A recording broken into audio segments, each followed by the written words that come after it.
Assalamualaikum teman-teman. Selamat pagi, siang, sore, dan malam dimanapun kalian berada.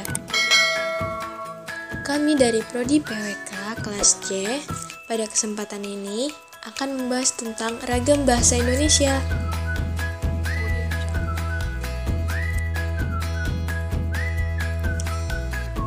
Apa itu ragam bahasa Indonesia? Yaitu variasi bahasa yang pemakaiannya berbeda-beda menurut topik yang dibicarakan, menurut hubungan pembicara, kawan bicara, dan orang yang dibicarakan, serta media pembicaraan.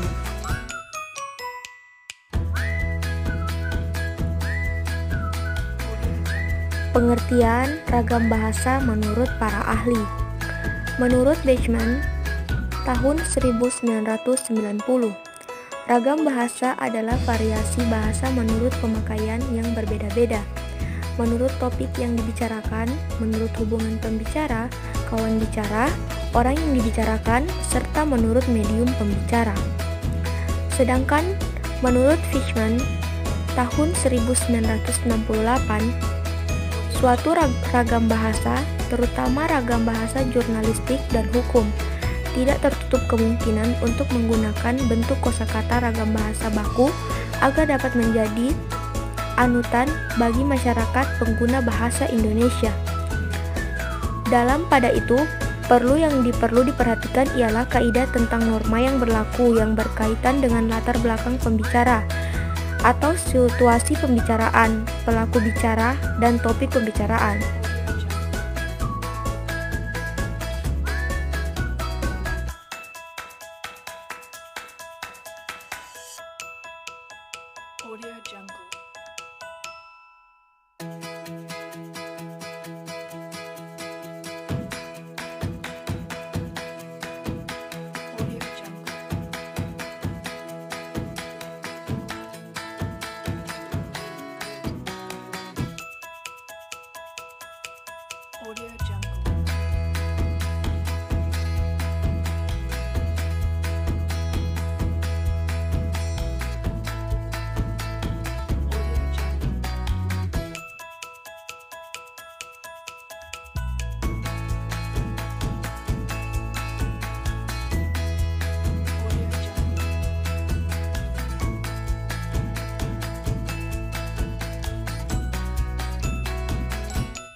Jadi, bisa kita simpulkan bahwa ragam bahasa adalah variasi dalam bentuk pemakaian bahasa, yaitu pembedaan penutur, media, situasi, dan bidang.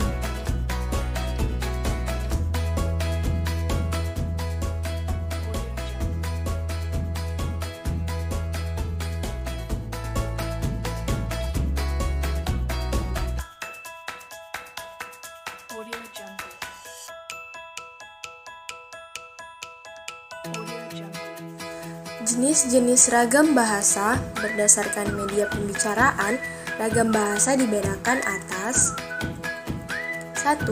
Ragam bahasa lisan. Ragam lisan menghendaki adanya orang kedua. Di dalam ragam lisan terdapat unsur-unsur fungsi gramatikal seperti subjek, predikat, dan objek. Tidak selalu dinyatakan.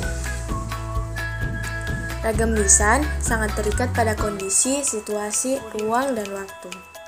Ragam lisan dipengaruhi oleh tinggi rendahnya dan panjang pendeknya suara, sedangkan ragam tulis dilengkapi dengan tanda baca, huruf besar, dan huruf miring.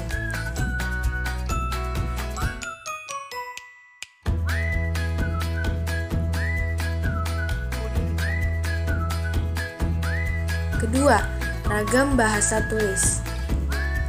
Ragam tulis tidak mengharuskan adanya teman bicara berada di depan. Fungsi-fungsi gramatikalnya harus nyata. Ragam tulis tidak terikat oleh situasi, kondisi, ruang, dan waktu. Ragam tulis dilengkapi dengan tanda baca, huruf besar, dan huruf miring.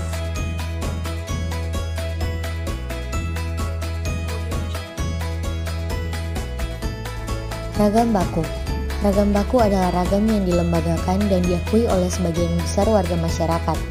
Pemakainya sebagai bahasa resmi dan sebagai kerangka rujukan norma bahasa dalam penggunaannya.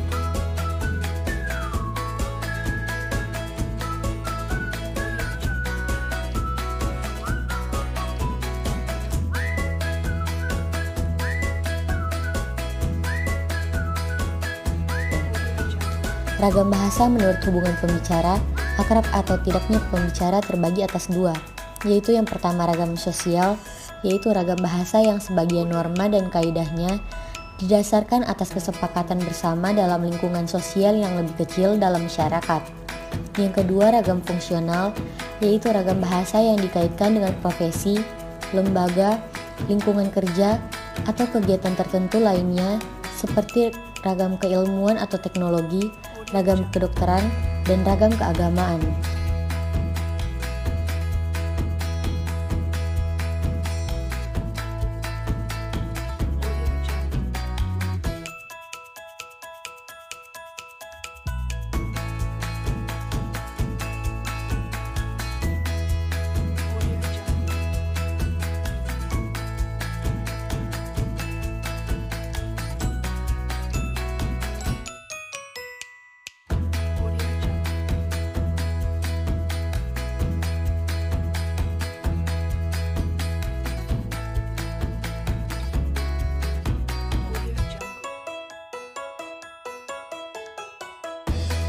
Jenis ragam bahasa berdasarkan situasi.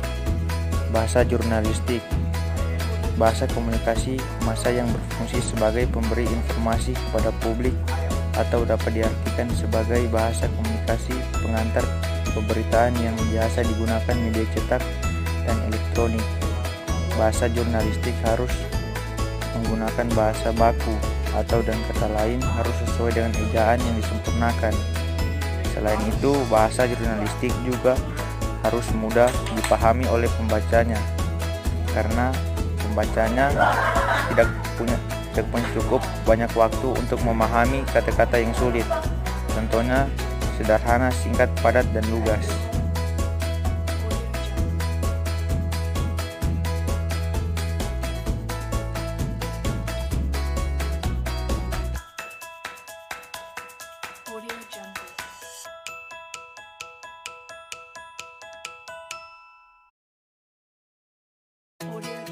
Ragam bahasa ilmiah. Ragam bahasa keilmuan yaitu corak dan ciri bahasa yang digunakan dalam penulisan karya ilmiah. Ragam bahasa ilmiah harus dapat menjadi wahana pemikiran ilmiah yang tertuang dalam teks karya ilmiah. Pengertian ragam bahasa ilmiah dan karakteristik ragam ilmiah dalam bahasa Indonesia diuraikan berikut ini. Ragam bahasa ilmiah bersifat ringkas, berpusat pada pokok permasalahan. Kalimat-kalimatnya harus hemat, yang terdapat kata-kata yang mubazir, namun kalimat-kalimatnya harus lengkap, bukan penggalan kalimat.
Ragam bahasa sastra. Ragam bahasa yang banyak menggunakan kalimat tidak efektif. Penggambaran yang sejelas-jelasnya melalui rangkaian kata bermakna konotasi sering dipakai dalam ragam bahasa sastra. Ciri-ciri ragam bahasa sastra antara lain 1. Menggunakan kalimat yang tidak efektif. 2. Menggunakan kata-kata yang tidak baku. 3. Adanya rangkaian kata yang bermakna konotasi.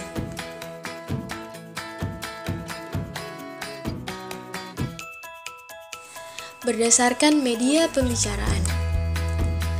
Pertama, ragam lisan. Memerlukan orang kedua sebagai lawan berbicara sedangkan tulis tidak. Kedua, ragam bahasa cakapan.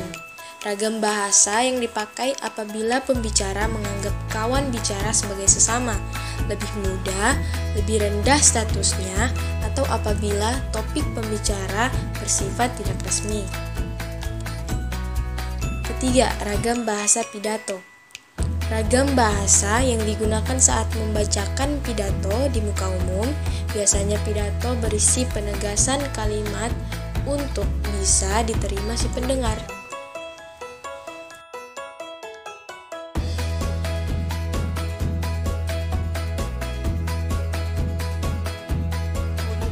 Keempat, ragam bahasa panggung. Ragam bahasa yang digunakan seseorang saat di panggung ketika mengisi acara hiburan agar bisa diterima penonton. Kelima, ragam bahasa teknik. Ragam bahasa yang dilakukan mengenai teknis atau cara penulisan yang dicontohkan. Misalnya, laporan penelitian, makalah, tesis, dan disertasi. Keenam, ragam bahasa undang-undang. Ragam bahasa yang menggunakan komunikasi yang resmi. Ketujuh, ragam bahasa surat. Ragam bahasa yang dituliskan pada sehelai kertas yang biasanya diberitahukan mengenai kabar atau sejenisnya yang berfungsi untuk memberikan informasi.